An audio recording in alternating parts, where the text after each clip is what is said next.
Hi friends, അസ്സലാമു അലൈക്കും, welcome back. അപ്പോൾ നമ്മുടെ പുതിയ വീഡിയോയിലോട്ട് എല്ലാവർക്കും സ്വാഗതം.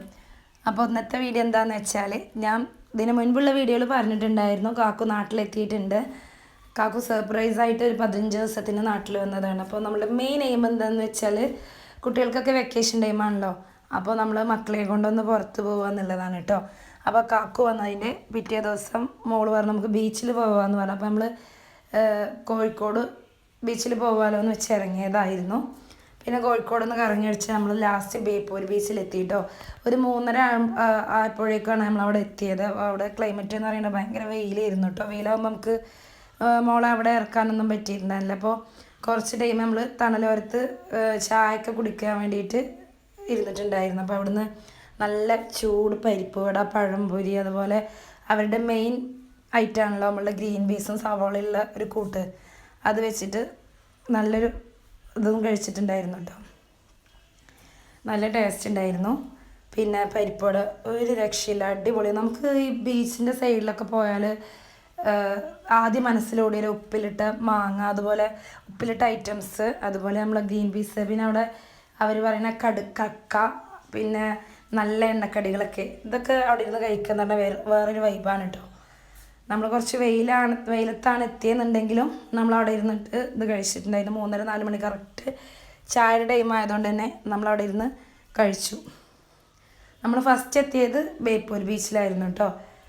അങ്ങനെ പിന്നെ അവിടെ കുറച്ച് ടൈം ഇങ്ങനെ സ്പെൻഡ് ചെയ്തു കേട്ടോ. തണലുള്ള ഭാഗങ്ങളിലൊക്കെ കുറച്ച് ടൈം ഇങ്ങനെ നടന്നു. പിന്നെ അവിടെ ഒരു ബോട്ടിങ് ഉണ്ടായിരുന്നു, അതിനകത്ത് കയറാമെന്ന് വിചാരിച്ചു. ബോട്ടിങ് നമുക്ക് ഒരാൾക്ക് വരുന്നത് 100 റുപ്യാണ് കേട്ടോ. അപ്പോൾ അതിനകത്ത് കയറാമല്ലോ എന്ന് വിചാരിച്ച് നമ്മൾ ബോട്ടിലോട്ട് പോവുകയാണ് കേട്ടോ.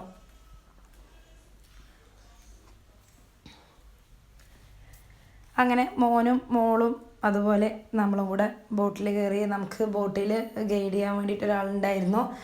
അവിടെയുള്ള സംഭവങ്ങളൊക്കെ പറഞ്ഞു തരാൻ വേണ്ടിയിട്ട്. അവിടെ വേറെയും ഒരുപാട് ബോട്ടുകളുണ്ട്, അതിനൊക്കെ കുറച്ച് ഡീറ്റെയിൽ ആയിട്ട് പറഞ്ഞു തരാൻ വേണ്ടിയിട്ട് നമ്മളുടെ ബോട്ടിനകത്തൊരു ഗൈഡും ഉണ്ടായിരുന്നു കേട്ടോ. അങ്ങനെ ഏകദേശം ഒരു 3/4 മണിക്കൂറോളം നമ്മൾ ബോട്ടിൽ യാത്ര ചെയ്തു. ജസ്റ്റ് അവിടെ നിന്ന് ഇങ്ങനെ അവർ കറക്കി കൊടുന്നു കേട്ടോ. ഇത് മോനാണ് വീഡിയോ എടുത്തിട്ടുള്ളത്, അതുകൊണ്ടാണ് നമുക്ക് ഇങ്ങനെ ആയത് കേട്ടോ. പക്ഷേ നമ്മൾ ബോട്ടിങ് യാത്ര എന്ന് പറയുന്നത് വേറൊരു രസമാണ്. നല്ല തണുത്ത കാറ്റും, എത്ര വെയിലാണെങ്കിലും നമ്മൾ ബോട്ടിൽ പോകുമ്പോൾ അത് വേറൊരു ഫീലാണ് കേട്ടോ. നല്ല തണുത്ത കാറ്റൊക്കെ അടിച്ചിട്ട് ബോട്ടിൽ അത്യാവശ്യം ആളുകളുണ്ടായിരുന്നു. പിന്നെ നമുക്ക് മുകളിലേക്ക് അലൗഡ് അല്ല കേട്ടോ. അതിന് മുൻപ് എന്തോ പ്രശ്നം ഉണ്ടായിട്ട് അങ്ങനെ മുകൾക്ക് അലൗഡ് അല്ലായിരുന്നു. അത് കഴിഞ്ഞിട്ട് നമ്മൾ ഗോതേശ്വരം ബീച്ചിലെത്തിയിട്ടുണ്ടായിരുന്നു. അവിടെ കുറച്ച് ടൈം നമ്മൾ നല്ല ക്ലൈമറ്റ് ആയിരുന്നു, അതുകൊണ്ട് തന്നെ മോള് കുറച്ച് ടൈം അവിടെ കളിക്കുകയൊക്കെ ചെയ്തു കേട്ടോ. നമ്മളവളുടെ കൂടെ നമുക്ക് അവിടെ എന്ന് പറയുമ്പോൾ ഫോട്ടോ ഒക്കെ എടുക്കാൻ പറ്റിയ സ്ഥലങ്ങളാണ് കേട്ടോ. നല്ല അടിപൊളി മരങ്ങളും അതുപോലെ നല്ല ഒരു ആംബിയൻസൊക്കെ അടിപൊളിയാണ് കേട്ടോ. അത് കഴിഞ്ഞ് പിന്നെ ഞങ്ങൾ കോഴിക്കോട് ബീച്ചിലെത്തി. കോഴിക്കോട് ബീച്ചിൽ നിന്ന് കുറച്ച് ഉപ്പിലിട്ട മാങ്ങ, അതുപോലെ ഐസ് വെറുതെയൊക്കെ കഴിച്ചിട്ടുണ്ടായിരുന്നു. കോഴിക്കോട് ബീച്ചിലെത്തിയത് ഒരു 6 മണിയൊക്കെ ആയപ്പോഴേക്കും അവിടെ എത്തി. പക്ഷേ പാർക്കിങ്ങിന് നമുക്ക് സ്ഥലം കിട്ടിയിട്ടുണ്ടായില്ല കേട്ടോ. ഒരുപാട് കറങ്ങിയിട്ടാണ് ഇവിടെ കഴിച്ചിട്ടാണ് നമുക്ക് പാർക്കിങ്ങിന് സ്ഥലം കിട്ടിയത്. അതുകൊണ്ട് തന്നെ നമുക്ക് സൺസെറ്റ് കാണാൻ സാധിച്ചില്ല.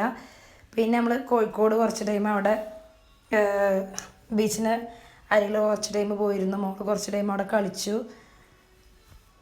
അങ്ങനെ പിന്നെ നമ്മൾ വീട്ടിലേക്ക് റിട്ടേൺ ചെയ്തു കേട്ടോ.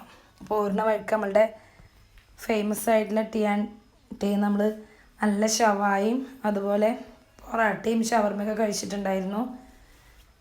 രാത്രി ഒരു 9:30 ആയപ്പോൾ നമ്മൾ ടീൻ്റെ അവിടെ എത്തിയിട്ടുണ്ടായിരുന്നു. അവിടുന്ന് കഴിച്ച അങ്ങനെ നമ്മൾ വീട്ടിലോട്ട് മടങ്ങിയിട്ടോ. അവിടുത്തെ ഫുഡ് എന്ന് പറയുന്നത് അതായത് ഷവായ, മെയിനായിട്ട് അവർ ഫോക്കസ് ചെയ്യുന്ന ഷവായയാണ്.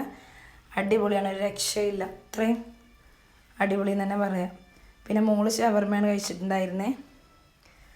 അങ്ങനെ നമ്മൾ അവിടുന്ന് ഫുഡൊക്കെ കഴിച്ച് കഴിഞ്ഞ് ഒരു 10 ആയപ്പോൾ അവിടുന്ന് ഇറങ്ങി. അങ്ങനെ വീട്ടിലെത്തിയപ്പോൾ ഏകദേശം ഒരു 12 മണിയൊക്കെ ആയിട്ടുണ്ടായിരുന്നു. അപ്പോൾ അത്രയ്ക്കാണ്